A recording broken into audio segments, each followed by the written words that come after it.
نحمدہ ونصلی علی رسولہ الکریم اما بعد واعوذ باللہ من الشیطان الرجیم بسم اللہ الرحمن الرحیم رب اشرح لی صدری ویسر لی امری واحلل عقدۃ من لسانی یفقہوا قولی۔ السلام علیکم ورحمۃ اللہ وبرکاتہ۔ مفتی محمد تقی عثمانی کا ترجمہ اور تشریح سورہ البقرہ آیت نمبر 115۔ بسم اللہ الرحمن الرحیم وَلِلَّهِ الْمَشْرِقُ وَالْمَغْرِبُ فَأَيْنَمَا تُوَلُّوا فَثَمَّ وَجْهُ اللَّهِ إِنَّ اللَّهَ وَاسِعٌ عَلِيمٌ۔ وَقَالُوا اتَّخَذَ اللَّهُ وَلَدًا سُبْحَانَهُ بَل لَّهُ مَا فِي السَّمَاوَاتِ وَالْأَرْضِ كُلٌّ لَّهُ قَانِتُونَ۔ ترجمہ: اور مشرق اور مغرب سب اللہ ہی کے ہیں، لہذا جس طرف بھی تم رخ کرو گے وہی اللہ کا رخ ہے۔ اوپر جن 3 گروہوں کا ذکر ہوا تھا، یعنی کہ یہود، نصارہ اور مشرکین عرب، ان کے درمیان ایک اختلاف قبلے کا تھا۔ اہل کتاب بیت المقدس کی طرف رخ کرتے تھے، مشرکین بیت اللہ کو قبلہ سمجھتے تھے، مسلمان بھی اسی کی طرف رخ کر کے نماز پڑھتے تھے، اور یہ بات یہودیوں کو ناگوار گزرتی تھی۔ ایک مختصر عرصے کے لیے مسلمانوں کو بیت المقدس کی طرف رخ کرنے کا حکم دیا گیا تو یہودیوں نے خوشی کا اظہار کیا کہ دیکھو مسلمان ہماری بات ماننے پر مجبور ہو گئے۔ پھر دوبارہ بیت اللہ کو مستقل قبلہ بنا دی گیا، جس کی تفصیل انشاءاللہ اگلے پارے میں آنے والی ہے۔ آیت بظاہر اس موقع پر نازل ہوئی ہے جب مسلمان بیت المقدس کی طرف رخ کر کے نماز پڑھ رہے تھے۔ بتانا یہ مقصود ہے کہ کوئی بھی سمت اپنی ذات میں کسی تقدس کی حامل نہیں۔ مشرق اور مغرب سب اللہ کی مخلوق ہیں، اللہ ہی کے تخلیق کردہ ہیں اور اسی کے فرما بردار ہیں۔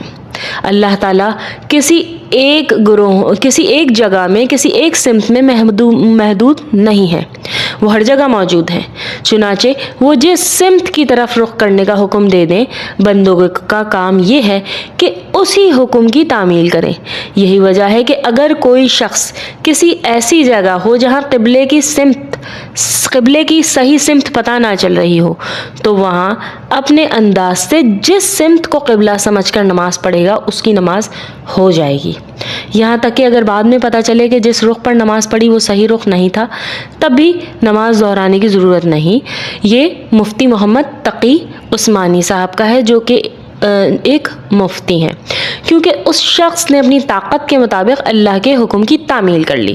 دراصل کسی بھی جگہ یا کسی بھی سمت اگر کوئی تقدس آتا ہے تو اللہ کے حکم کی وجہ سے آتا ہے۔ اللہ جسے چاہے تقدس اور عزت فراہم کرے، لہٰذا اگر اللہ تعالیٰ قبلے کے تعین میں اپنے احکامات بدل رہے تھے تو اس میں کسی ایک فریق کی ہار جیت کا سوال نہیں، اور یہ تبدیلی یہی دکھانے کے لیے آ رہی ہے کہ کوئی سمت اپنی ذات میں مقدس نہیں۔